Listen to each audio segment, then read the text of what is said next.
This isn't just another Lifegain deck, it's Orzhov control at its finest. This commander doesn't mess around, and with this list he dominates the game starting from turn 2. Karlov of the Ghost Council. Let's break down why Karlov is one of the strongest 2-drop commanders ever printed. For just a white and a black mana, you get a 2/2 body that grows in power whenever you gain life. That's right, he doesn't care about how much life you gain, he only cares about how often you gain life. Every single instance of life gain will grant Karlov 2 +1/+1 counters. And in this deck, it's really easy to trigger that ability. In most games, you will just drop Karlov on turn 2. By the time it's turn 4, he will already be at 8 power and 8 toughness, since it's this easy to gain life in this type of deck. But it doesn't stop there. His real power lies in his activated ability. For a white and a black mana and removing 6 counters from Karlov, you get to exile any creature on instant speed.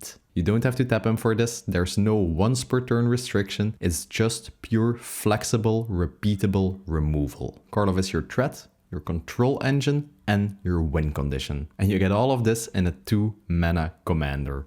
Crazy. The game plan for this deck is really simple. We want to constantly be gaining small instances of life to trigger Karlov with. These triggers will grow Karlov's body and we will be able to control the board with his activated ability. If an opponent plays a creature we don't like, we can just remove the counters from Karlov and exile the threat. Then we win by swinging with Karlov and his huge body, just winning on commander damage, outgrinding our opponents or one of the infinite loops we play in this deck. It's a really easy deck to play, you won't have any complex turns and you have a really straightforward game plan. And because most of our cards are just 1 or 2 mana, this deck is insanely fast. You can even compete at higher power level tables with this deck. We do play some cards that create infinite loops, but we have no way to tutor these up. This really promotes some fun and interactive magic. As per usual, I will be going in depth in every single card in the deck and explaining why I decided to include it. The video is divided up in 6 categories: life gain, value and support cards, draw and acceleration, protection and interaction, the drain combo, and the lands. Let's start with the life gain cards. These cards are like the blood of the deck. We need these cards to trigger Karlov and grow him in power and actually be able to use his ability. We're running every single efficient life gain creature, enchantment, passive effect that Orzhov has to offer. The Soul Sisters, end step triggers, lifelink, name it, we run it. Let's start with the 2 most iconic life gain cards there are: Soul Sister and Soul's Attendant. Both cards are 1-drop 1/1 creatures. Whenever any creature enters the battlefield, we get to gain 1 life. These don't only trigger whenever a creature enters the battlefield under your control, but when any player has a creature entering the battlefield, we will be able to gain 1 life. These cards are just fantastic against other creature or token based decks. Whenever you're playing against a token player or something and you have a Soul's Attendant on the battlefield, when they decide to create 10 bunny tokens, you will gain 10 instances of life gain, which translates into 20 counters on Karlov. What can I say? The Soul Sisters are just the most efficient life gain creatures ever printed in Magic. Hinterland Sanctifier. This 1 mana cute little rabbit will gain you 1 life whenever a creature enters the battlefield under your control. A bunny version of the Soul Sisters. Lunarch Veteran. Another card that will gain us 1 life whenever a creature enters the battlefield under our control. This card also has the disturb mechanic, meaning if it's in our graveyard we can just pay the disturb cost and it will return to the battlefield transformed. It returns as Luminous Phantom, with basically a reverse effect. Whenever a creature we control would leave the battlefield, we also gain 1 life. It's a very versatile and efficient 1-drop creature. Guide of Souls. Arguably the best 1-drop life gain creature in Magic. Whenever a creature enters the battlefield under our control, we gain 1 life and 1 energy. Aside from Guide of Souls, we don't have any actual uses for energy in this deck. Whenever we attack with this card on the field, we are allowed to spend 3 energy. When we do, we get to put 2 +1/+1 counters on an attacking creature and a flying counter. The synergy this card has with Karlov is just insane. Whenever a creature enters, you gain life and will already be able to put 2 +1/+1 counters on Karlov like all the Soul Sister cards. When you actually swing with Karlov and you have the energy to pay for it, you get to put an additional 2 counters on Karlov and grant him flying. As mentioned before, Karlov will have a huge body at all times and you just need 21 commander damage to win the game. Granting him flying is absolutely insane. Spectrum Sentinel. It's a 1 mana artifact creature with protection from multicolored. Whenever any non-basic land enters the battlefield under an opponent's control, we get to gain 1 life. As you know, especially nowadays with 3-color commanders being this popular, most players barely play any basic lands in their deck. So you can just drop this on turn 1, everyone will play a land, most of these will be non-basic and you will gain a ton of life. I was looking at a ton of Karlov lists online to get inspired for this deck and barely any players included this in the deck and I really don't understand why. It's such a good creature. Case of the Uneaten Feast. It's a 1 mana enchantment with a passive ability. Whenever a creature enters the battlefield under our control, we get to gain 1 life. Just functioning as another sort of Soul Sister card. We can also solve this case by gaining 5 life in a single turn, which is really not that hard to do. When solved, we can sacrifice this enchantment to give every creature card in our graveyard the ability that we just can cast it from our graveyard until the end of turn. Later in the game, when you have a ton of creatures in your graveyard, you can just sacrifice this enchantment and start recasting them again, starting the nightmare all over again for your opponents. Orzhov Champion, a 2 mana creature with protection from black and red. These 2 colors are probably the most relevant colors to actually have protection from, since these are the colors that run the most removal. And once again, whenever a creature enters the battlefield, we gain 1 life. Creeping Bloodsucker. A really simple creature. At the beginning of our upkeep, he will deal 1 damage to each opponent and we will gain that much life. This card will slowly drain out your opponents and will guarantee us a Karlov trigger in our upkeep. Beware, whenever this creature triggers, he will deal 1 damage to everyone, but you will just gain 1 instance of life. So you will actually only get 1 Karlov trigger out of this. Daxos. Blessed by the Sun. This creature's toughness is equal to the amount of devotion to white you have, meaning the amount of white mana symbols you have in mana costs of permanents you control. He already has 2 white mana pips in his own cost, so his baseline toughness will always be 2. If you control a ton of white creatures, this creature's toughness will actually be really huge and he will be a really good blocker. And once again, he will gain us 1 life whenever a creature enters the battlefield under our control. And on top of that, he also gains us 1 life whenever another creature we control dies. Distinguished Conjurer. Another card that will gain us life whenever we play a creature, but this card has a fantastic activated ability on top of that. For 5 mana and tapping it, we get to blink one of our creatures, meaning it will leave the battlefield and instantly return to the battlefield. Blinking has multiple use cases. For example, if someone targets Karlov with a removal spell, we can activate this creature, blink Karlov, the spell will have no target anymore and it will fizzle. So you can use it as like a protection ability. You can also use it to get additional enter the battlefield triggers. Let's say you have 3 creatures on the battlefield that will gain you life whenever a creature enters. With Distinguished Conjurer, you can just start blinking them, they will leave the battlefield, enter again and will trigger all your life gain effects. Fantastic card. Elas Ilker. A 2 mana 2/2 Death Touch body. Death Touch bodies are always fantastic since everything they get into combat with will just be destroyed. So he serves as an excellent blocker. Whenever a creature enters the battlefield under our control, we get to gain 1 life. Whenever another creature we control dies, all opponents will have to lose 1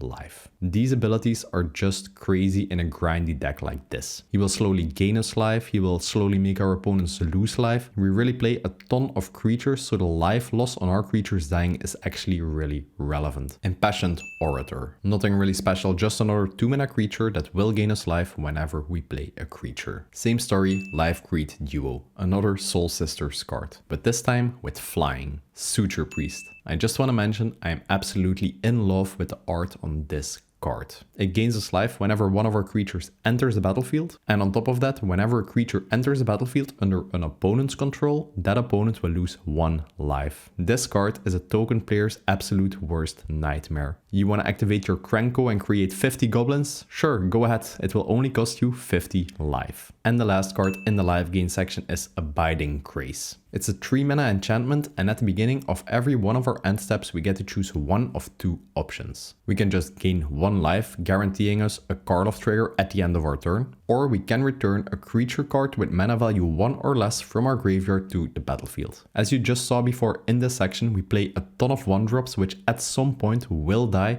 With Abiding Grace, we can just start reanimating these cards every single one of our turns. Don't underestimate how good this card actually is. Next up, we have the value and support cards. These are the cards that generate an absurd amount of value. The deck just wouldn't be the same without them. Some cards double our triggers, some cards give crazy utility. Let's dive into them. Authority of the Consuls. It's a 1 mana enchantment, and as long as this is on the battlefield, all creatures our opponents enter will enter the battlefield tapped. This card really slows down the game, which is exactly what we want in this type of grindy deck. The longer the game goes on, the more we can drain the table and the more likely we are to win. On top of that, whenever a creature enters the battlefield under an opponent's control, we get to gain 1 life. This card is just crazy good when you have Karlov on the field. You play this turn 1, play Karlov turn 2, you pass the turn, people will start playing their mana dorks, their creatures, whatever, and by the time it's your turn, you will have gotten like 6-7 Karlov triggers and he will be at like 16 or 20 power. Crazy. Bloodchief Ascension. Honestly, in my opinion, it's one of the most slept on cards ever in Commander. The power on this is just crazy, and let me explain you why. It's a 1 mana enchantment, so you can just play this on turn 1. At the beginning of each end step, if an opponent lost 2 life this turn, you get to put a quest counter on Bloodchief Ascension. This is a really easy requirement. When opponents are just swinging at each other, they also will lose life and this card will trigger, so you will get quest counters. The fact that this checks this requirement every single end step and not just on yours is just crazy. If you just drop this on your turn, pass the turn around the table, by the time it's your turn, it will probably already have the 3 quest counters it requires for its second ability. Okay, hear me out, because this card's text is just too good to be true. Whenever a card is put into an opponent's graveyard from anywhere, that opponent loses 2 life and you gain 2 life. Doesn't matter if the card is milled, removed from the battlefield, discarded. Every card that hits an opponent's graveyard will cost them 2 life and gain us 2 life. Yeah, it's crazy, I know. I honestly don't understand why more decks are playing this. In Karlov, it's especially good since we also gain life and will gain Karlov triggers, but just imagine an opponent having like 10 creatures on board, someone plays a board wipe, you control this, they will lose 20 life. Or you play with a mill player in your pot and someone has to mill 20 cards. With Bloodchief Ascension, it will also drain them 40 life. Serra Ascendant, a classic 1-drop that's played in almost any life-based deck. For just 1 mana, you get a 1/1 lifelink creature. Whenever your life total is at 30 or more, this creature will gain +5/+5 and flying. As you know, in a game of Commander, you always start at 40 life. So if you just cast this on turn 1, for 1 mana, you will get a 6/6 flying lifelink body, which is absolutely broken. On top of that, in this type of deck, we will always be at a high amount of life, so the condition for this to be a 6/6 flyer will always be active. Archivist of Ogma. It's a 2 mana 2/2 flash creature. Whenever an opponent would search their library while this is on the field, we get to gain 1 life and we also get to draw a card. Since Commander is a 100 card singleton format, people will always be searching their libraries. If they play a Farseek to ram their lands, they have to search their library. Play a Vampiric Tutor, you are searching your library. Crack a fetch land, you are searching your library. The amount of triggers Archivist of Ogma gets you in a single game is just absolutely insane. Every time we get to draw a card, and whenever Karlov is on the field, we also get a Karlov trigger. Since we are in Orzhov, we don't have access to great card draw spells, and Archivist really helps us out a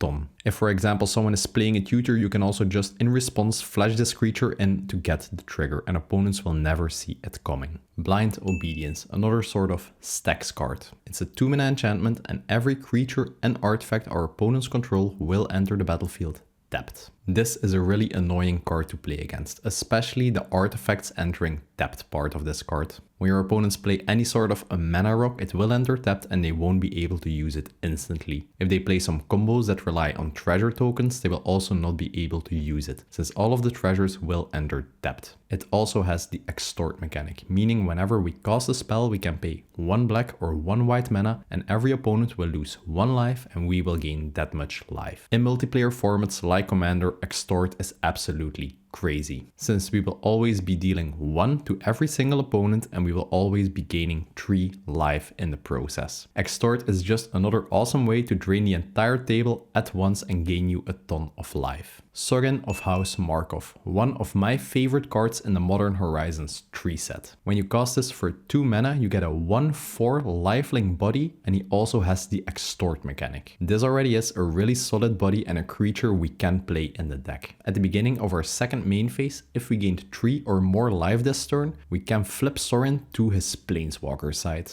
To meet this requirement, you can just Extort once or just gain 3 life, which once again is really easy to do in this deck. When he transforms, he turns into Sorin Ravenous Neonate, a Planeswalker body that also has the passive Extort ability. We can use his +2 ability to generate us a food token, which we can then later sacrifice to gain life and gain a Karlov trigger. Pretty solid. His -1 ability is where it gets absolutely crazy. When we activate this, we can deal damage to any target equal to the amount of life we gained this turn. In this deck, in some turns you will be able to generate 10 or 20 life, then you can just -1 Sorin to deal damage to a player and just remove that opponent from the game, or you can start removing some key creatures they control. Absolutely fantastic ability on just a creature you can cast for 2 mana. The -6 ability really isn't that great in my opinion, but yeah, what more can you wish for just a 2-drop creature that's really easy to flip into his Planeswalker side. When you use it, you gain control of target creature. If you control a white permanent that's not Sorin, it also gains a lifelink counter. Pretty situational, but might be handy sometimes. Voice of the Blessed. This card's first ability is really similar to Karlov. Whenever we gain life, we get to put a +1/+1 counter on this creature. As long as this creature has 4 or more +1/+1 counters on it, it gains flying, vigilance. If this creature would have 10 or more +1/+1 counters on it, it also gains indestructible. This card is just a win con. If you can gain enough life, his body will grow to 20/20, 30/30. With flying, vigilance and indestructible, it's a threat opponents can deal with and you can just swing to close out the game. This card was basically made for Lifegain decks. Delny, Streetwise Lookout. Creatures we control with power 2 or less can be blocked by creatures with power 3 or greater. Honestly, that ability is not really that relevant in this deck. It might be useful in some cases to swing with your Soul Sisters card, but we mainly play it for the last ability. If an ability of a creature with power 2 or less we control would trigger, that ability will trigger an additional time. All of our Soul Sisters have less than 2 power, so whenever a creature enters the battlefield under our control, we will get 2 triggers, which also means we will get 2 triggers on Karlov. With Delny on the field, you're just able to grow Karlov twice as fast as you usually would. Also, when you have Delny and Karlov on the field and Karlov has no counters because you just remove them to exile a creature or he just entered the battlefield, the first time Karlov would trigger, he actually triggers twice because he's still only at 2 power at the time you get his trigger, so it will double it. Alanda's Hierophant. It's a 3 mana, 1/1 flying creature, and whenever you gain life, you get to put a +1/+1 counter on this creature. Another body with flying that will scale out of control really fast in this deck. Whenever this creature would die, we get to create X 1/1 lifelink vampire tokens equal to the power of this creature. Your opponents really can't win against this card, or it sticks to the battlefield and grows into a huge flying threat that will keep on growing whenever you gain life. If they do decide to remove this creature, you will get an army of vampire lifelink tokens. Lifelink triggers all count as separate instances of life gain, by the way. So for example, if you have Karlov on the field and you swing with the 10 lifelink vampires, you will gain 10 Karlov triggers, which is absolutely crazy. Heliod Suncrowned. It's a 3 mana indestructible enchantment creature. At all times, Heliod will check your devotion to white. If it's less than 5, he will just be an enchantment. If it's more than 5, he will turn into a 5/5 indestructible creature. Fantastic to block with or to swing with. Whenever we gain life, we get to put a +1/+1 counter on target creature or enchantment we control. This is a fantastic way to buff up our board, buff up Karlov with additional counters counters we can then use for his ability, or just stack counters on Heliod even though he's still an enchantment. He just turns every single instance of life gain we have into a threat your opponents will have to deal with. He also has an activated ability for 2 mana which we can activate to give any other creature lifelink, just giving us another instance of life gain to trigger all of our other cards with. Kambal, Consul of Allocation, another classic Orzhov card. Whenever any opponent casts a non-creature spell, they lose 2 life and we get to gain 2 life. This is just another fantastic drain card that will drain the entire table at once. Punishes opponents for playing non-creature spells, which honestly every deck does. If a Ram deck plays a Cultivate, Kambal will trigger. If a Control player plays a Brainstorm, Kambal will trigger. If a Burn player plays a Lightning Bolt, Kambal will trigger. He's just a really underrated card that will deal a ton of damage and gain you a ton of life as long as it can stick to the battlefield. Kambal, Profiteering Mayor. Yeah, another Kambal, I know. Whenever 1 or more tokens would enter the battlefield under an opponent's control, we get to create a tapped copy of those tokens. This ability only triggers once per turn. So if an opponent creates a treasure token, we get a treasure. If an opponent creates an 8/8 octopus token, we also get an 8/8 octopus token. If an opponent creates 100 zombies, we will also create 100 zombies. Doesn't really matter against what type of decks you play, at some point someone will be creating a token and we will be gaining value from it. He also has a second passive ability. Whenever a token enters the battlefield under our control, each opponent will lose 1 life and we will gain 1 life. Another card that drains the table and will gain us a ton of Karlov triggers. Lugus of the Dream Den. It's a companion card, but we don't really use it for its companion mechanic. We don't meet the requirement anyway. It's a 3/2 body with lifelink, which means whenever it deals damage, we also gain a life gain trigger. During each of our turns, we are allowed to cast 1 permanent with mana cost 2 or less from our graveyard. As you already saw in this video, we play a ton of cards that actually meet the 2 or less mana requirement. So Lugus just allows us every single turn to recast a card that your opponents will have to deal with again. Also, when someone does decide to remove Karlov, for example, you can choose to make it go to your graveyard instead of the command zone. When you have Lugus, you can just cast them again from the graveyard for only 2 mana next turn. Really solid value card. Aether Flux, zeg ik voor.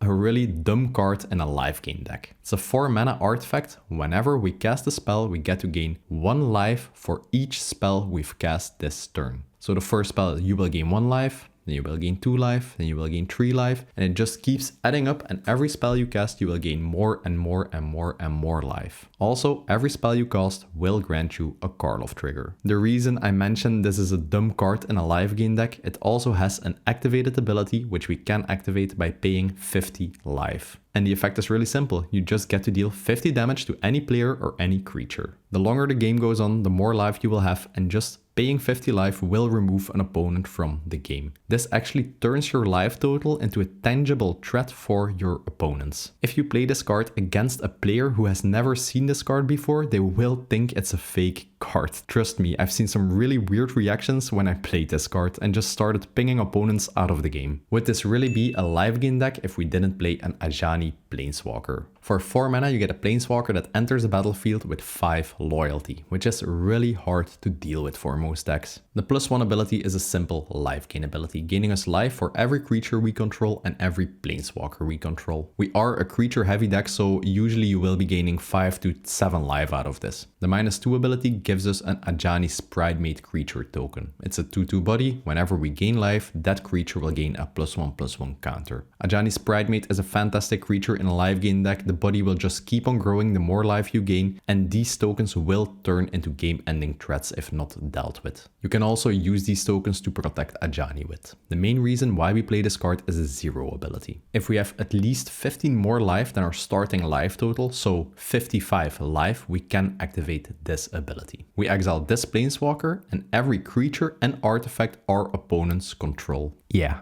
I know, it's crazy. A one-sided board wipe for all creatures and artifacts you don't control. And all that for just 4 mana. The requirement of having 15 more life than our starting total is really easy to achieve in this deck. In most games you will always be sitting at 80 or more life in my experience. Sheoldred the Apocalypse, the most expensive card in the entire deck. For just 4 mana we get a solid 4/5 body with Death Touch and 2 passive abilities. Whenever we draw a card we get to gain 2 life. So every card we draw with this on the field will give us a Karlov trigger. Whenever an opponent draws a card, they lose 2 life. Sheoldred is just a really oppressive card. If you play against a control player who just plays a Brainstorm, for example, it will cost them 6 life because they will be drawing 3 cards. If someone tries to combo and draw their entire deck, it's not possible with Sheoldred on the field since they will just lose the game. Honestly, if this card can just stick to the battlefield for a couple of turns, the damage done by this will be insane since people always will be drawing a ton of cards. Angel of Destiny. For 5 mana we get a 2/6 flying double strike body. Whenever a creature we control would deal combat damage to an opponent, both that opponent and we gain that much life. Basically with this on the field you will never be able to win on combat damage since the damage you deal will just be gained as life again by that opponent. Karlov doesn't really care about this since the main way we win the game is winning on commander damage.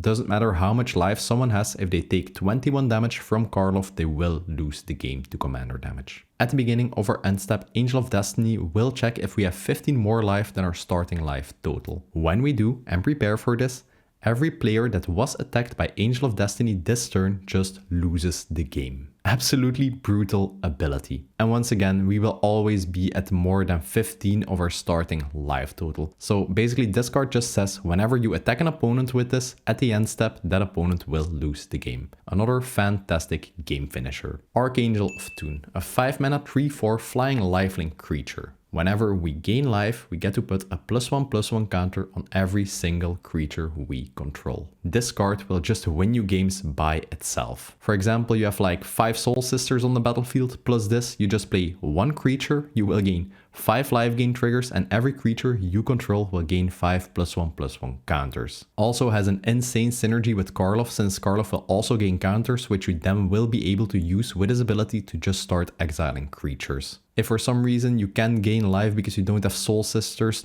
or any other life gain effects, Archangel of Thun also has lifelink, so you just have to swing with it and you will get a trigger. Sunscorched Regent, a flying 4/3 creature for 5 mana. Whenever any opponent would cast any spell, we get to put a +1/+1 counter on this card. And we also get to gain 1 life. Usually by turn 5, when you play this, opponents have access to a ton of resources. So you drop this, pass the turn, and once it's your turn again, usually there will be about like 5 to 10 spells cast, and this will be a huge creature and will have given you a ton of life gain triggers. Combine this with Karlov and the value is absolutely insane. You will have a huge dragon and a huge commander. And the last card in this section is Witch of the Moors. It's a 5 mana 4/4 Death Touch body. At the beginning of our end step, it will check if we gained life this turn. If we did, every opponent will have to sacrifice a creature and we get to return 1 creature from our graveyard to our hand. This is really annoying for opponents to deal with because basically every single one of your end steps we will have gained life and they will have to sacrifice a creature. And on top of that, it's also a great recursion value, just allowing us to return 1 creature per turn from our graveyard to our hand.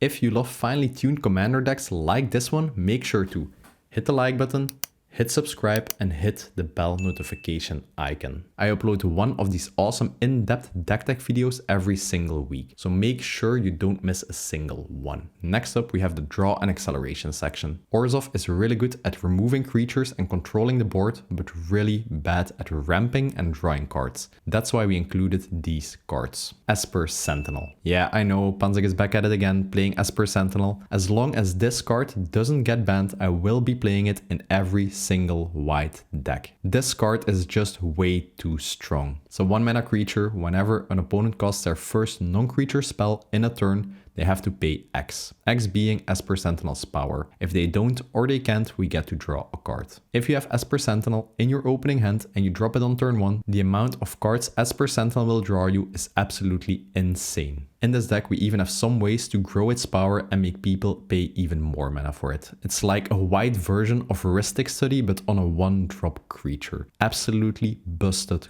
card.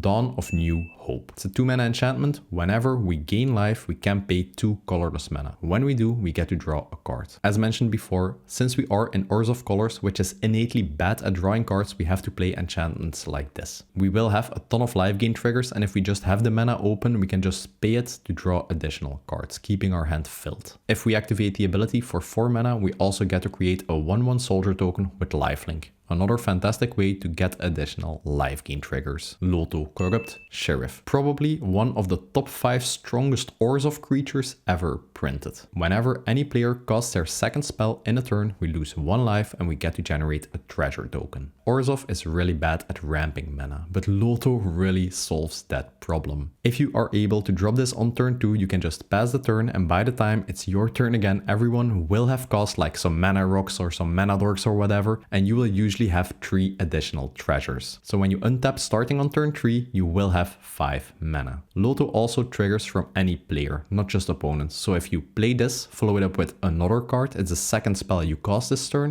you will also gain a treasure token. The life Loto makes us lose is really irrelevant since we are a life gain deck. The only really big downside to Loto is that you will have to make a choice. Do you play Karlov on turn 2 or do you play Loto on turn 2? The right answer is always Loto. Lunar Convocation. It's a 2-mana enchantment. At the beginning of our end step, it will check if we gained life this turn. If we did, each opponent will also lose 1 life. Perfect little drain card. If at the beginning of our end step we both gained life and lost life this turn, we also get to create a 1/1 flying bat token. This will not be happening every single turn, but for example, you can use like your pain lands to lose life and then you will gain life through some means and you will get to create some bat tokens, which can serve as little blockers, I suppose. And for 2 mana and paying 2 life, we get to draw a card. Pretty solid deal. The life cost of this ability also triggers the second ability of this card, guaranteeing us a bat token. Knight's Whisper. Really simple card. For 2 mana, we lose 2 life and get to draw 2 cards. Really similar, Sign in Blood. 2 mana, 2 life, and you get to draw 2 cards. Black Market Connections, one of the strongest enchantments ever printed in black. At the beginning of our main phase, we get to choose 1 or more of the following 3 options. We can pay 1 life to create a treasure token, accelerating our mana. We can pay 2 life to draw a card, giving us card advantage. And we can also pay 3 life to create a 3/2 changeling token, which is another creature entering the battlefield and triggering our Soul Sisters. The best part about this card is for the cost of 6 life, you also get to choose all of these options combined, generating you a treasure token, drawing you a card, and creating a 3/2 body every single one of your turns. Most decks don't choose to do all 3 of these options at once, since the 6 life is a really steep cost to pay, especially if you are under pressure. Since we are a life gain deck, we don't care about the life cost of these abilities, so every turn we will be able to choose all 3. Phyrexian Arena. Classic enchantment. 3 mana, every upkeep we lose 1 life and get to draw a card. The longer this sticks on the battlefield, the more value it generates. One of my personal favorite new Orzhov cards is Ketramos, the New Dawn. It's a 3 mana, 4/4 Menace lifelink indestructible body. Crazy,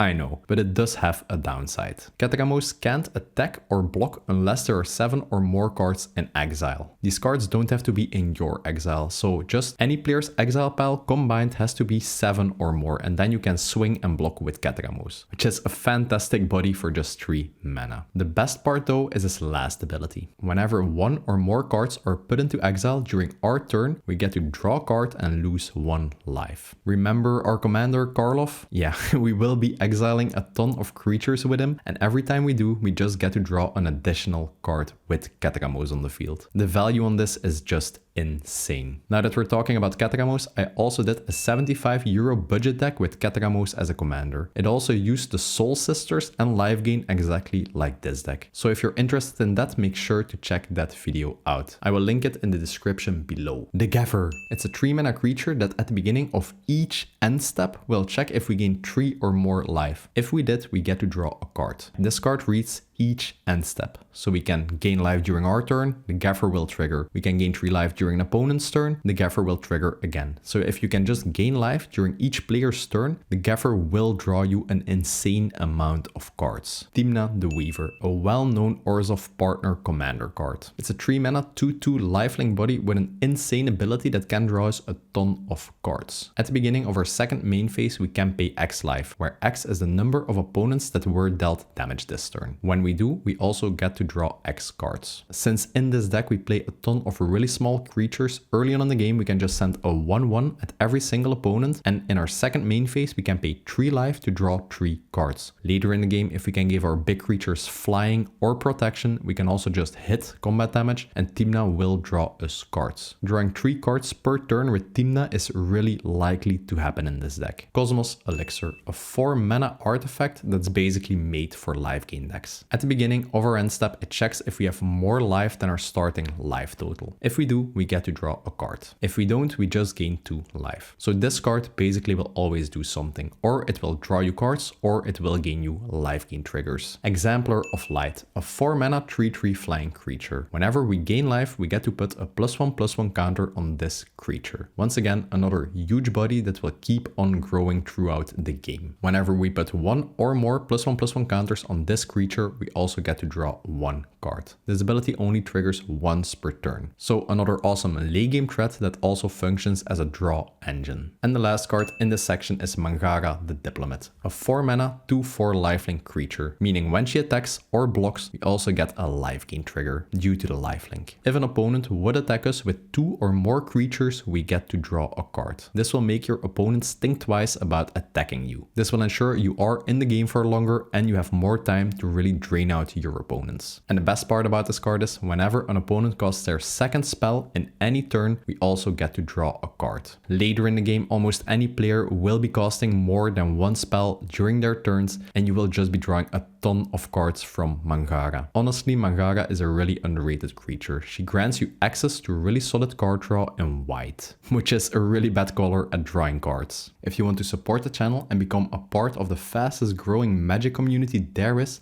check out the YouTube membership program. This will grant you early access to videos, voting rights on future deck decks I do, so you can actually vote on which commanders you'd like to see me do these videos about. You get access to exclusive channels in the Panzer MTG Discord, and you even get the option to submit your deck for review by me. And it's just an awesome way to make sure I can keep making these high quality videos and you get some exclusive benefits in return. Next up, we have the protection and interaction section. Since Karlov will paint a really big bullseye on your head, we do play a ton of ways to protect him. We don't really play that much interaction spells, since basically our commander is like an exile machine on a stick that can just exile any creature that poses a threat to us. As I keep repeating in every single one of my videos, if I play a deck that's in white, I will always be playing these 2 cards, Path to Exile and Swords to Plowshares. Both are 1 mana instant speed spells that exile any target creature. These are the most efficient removal spells ever printed in Magic. Play your interaction. Giver of Runes. It's a 1-drop which we can tap to give any creature protection from colorless or the color of our choice until the end of turn. It's just a fantastic card. If someone tries to remove Karlov, you can just tap this, give it protection from the color of that removal spell, and the spell will fizzle. Later on in the game, if Karlov is actually at like 20 power, you can just give it protection and swing through any blocker an opponent has and just lethal them on commander damage. And all of that in a creature that only costs you 1 mana. Mother of Runes, really similar to the previous card. Another 1-drop creature which we can tap to give any creature protection from the color of our choice. The biggest differences with Giver of Runes are that this creature can actually target itself. So if someone tries to remove Mother of Runes, you can just tap her and give herself protection. And she also doesn't give protection from colorless, only from the color of your choice. This might be relevant against some artifact players. If someone has a 1/1 top tier token that's colorless, Giver of Runes can give protection from that and you can swing through it with Karlov. With Mother of Runes, it's not possible. Skrelv, Defector Might, the last creature in our triangle of 1-drop protection creatures. For 1 white Phyrexian mana, meaning we can pay a white mana or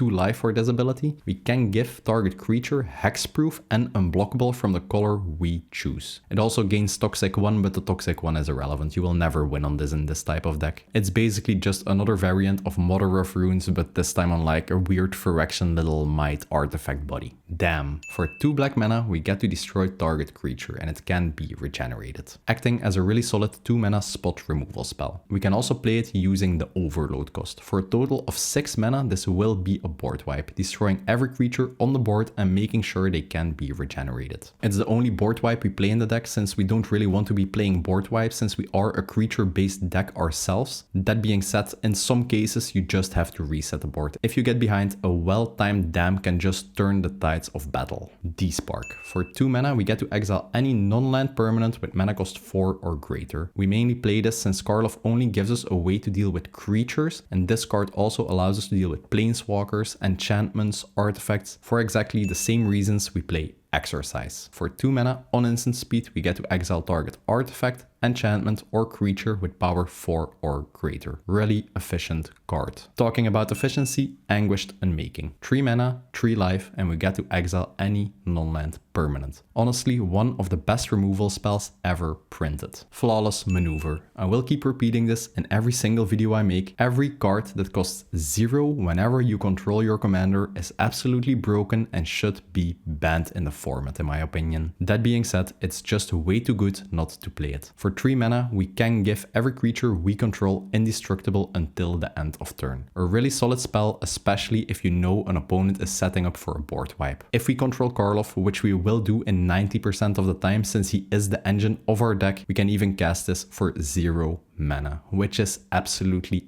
insane value. Generous Gift. For 3 mana, we get to destroy any permanent on the battlefield. Another way to deal with artifacts, enchantments, planeswalkers, which Karlov can't hit. Generous Gift even allows us to deal with some problematic lands we might face later in the game, like a Field of the Dead or a Glacial Chasm, for example. The controller of the permanent we destroy will get a 3/3 elephant token in return. If the elephant would pose a problem, you can just exile him with Karlov. And the last card in this section is Clever Concealment. It's a 4 mana instant speed spell which lets us phase out any number of non-land permanents we control, meaning they will just leave the battlefield and return at the beginning of our next upkeep. Fun little note on this card: if Karlov would phase out and he had 10 counters on him, counters stay on the permanent even though it's phased out, so it will just enter the battlefield again with the amount of counters it left the battlefield with before phasing out. Clever Concealment also has the Convoke mechanic, meaning we can tap creatures to pay for the mana cost. We are a creature-based deck. At all times we will control the low mana cost Soul Sister-like creatures. We won't be swinging with these anyway, so they will be untapped. If someone plays a board wipe and we are tapped out, we can just tap all our Soul Sisters, pay for the cost of Clever Concealment and cast it for free that way. Next up, we have the Drain combo cards. As mentioned before, these are the cards that enable infinite loops in our deck that will instantly win us the game. We don't play any tutors to get these. If you draw them and you can set up the combo, you win that way, but I don't really like tutoring up the same combos every single game, and I actually want to play some fair magic. So yeah, if you draw them, you can combo off with them. If you don't, you don't. These cards are all really good in themselves, even if you don't have the other piece of the combo. I will be going over the 4 cards and then later I will be explaining how the combo works. First up, we have Starscape Cleric. It's a 2 mana flying creature. Whenever we gain life, each opponent will lose 1 life. As you saw before, we are able to generate a ton of life gain triggers every single turn. So Starscape Cleric will always deal a ton of damage to the entire table at once. Probably one of the best cards in the deck. It also has the Offspring mechanic for 3 additional mana. So if you cast this card and pay a total of 5 mana, this card will enter with a copy of itself. Meaning if you have any instance of life gain, every opponent will lose 2 life. This is an absolutely insane card both early in the game and later in the game. Marauding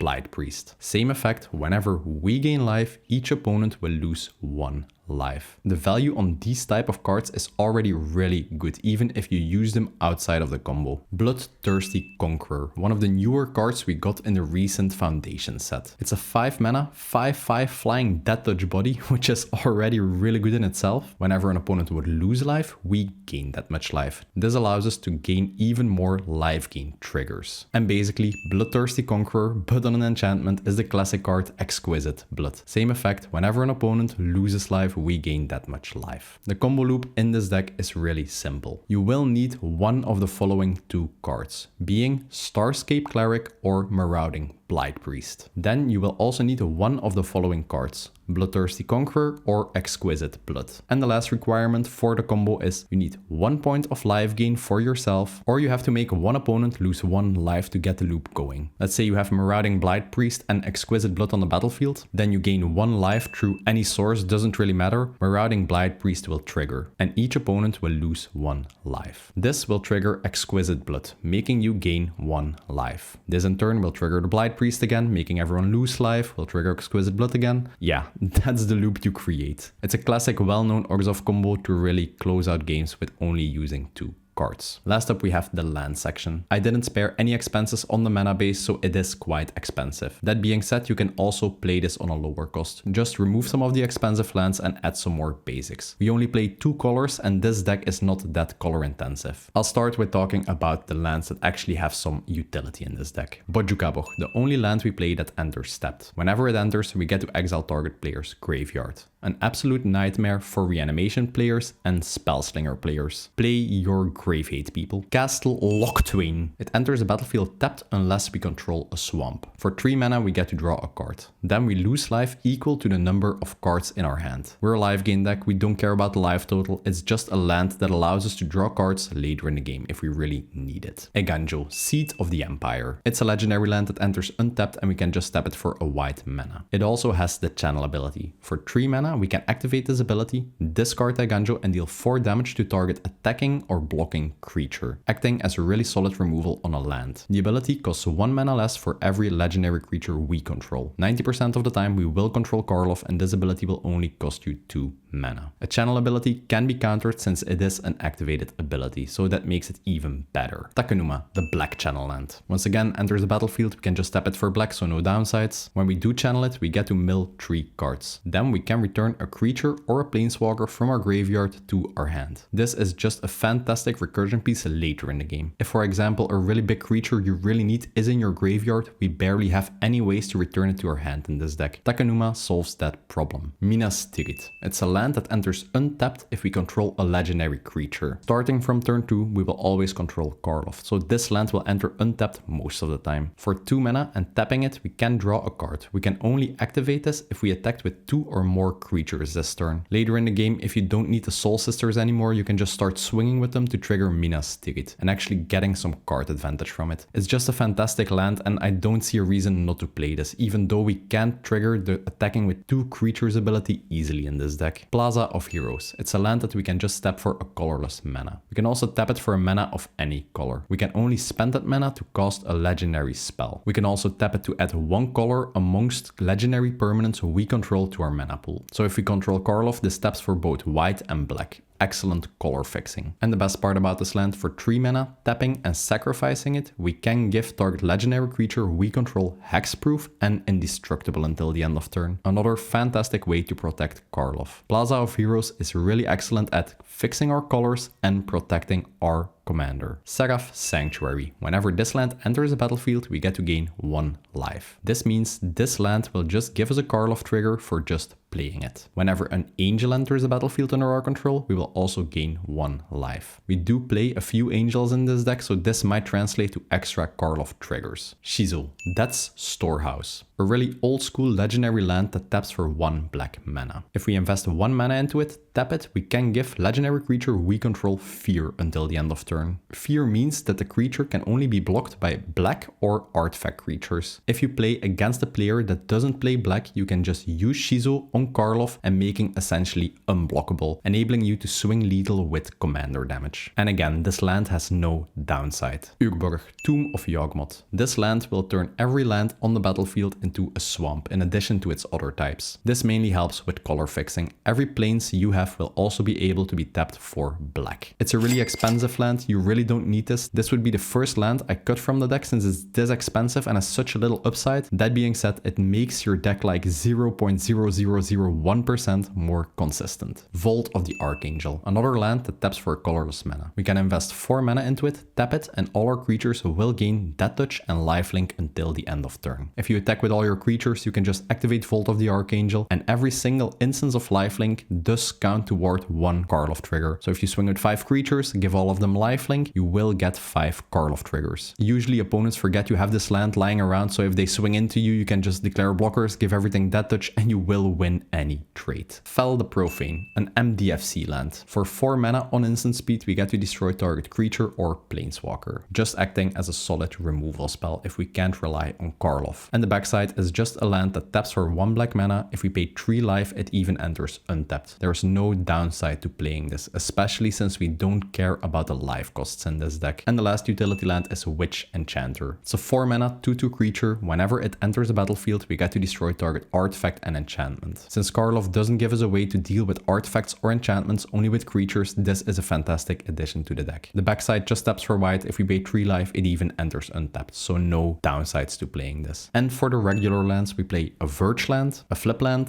a Pain land, a Command Tower, a Fast land, Filter land, Shock land, Check land, Fetch land, Slow land, a Horizon land, a Bond land, and for basics, 3 swamps and 5 planes. That's it for my in-depth deck tech on Karlov of the Ghost Council. I've honestly been wanting to do a video about him for I think about a couple of months now. He turns life gain into removal, small creatures into value engines, and he can just win the game by himself and control the entire board by himself on just a 2-drop commander. I just can't get over how strong this card really is. Comment exile them all, so I know you watched the video until the end. Hit the like button, hit subscribe, and hit the bell notification icon. Share this video with anyone you know that loves live game. Thanks for watching, and I will see you in the next one. Panzer out.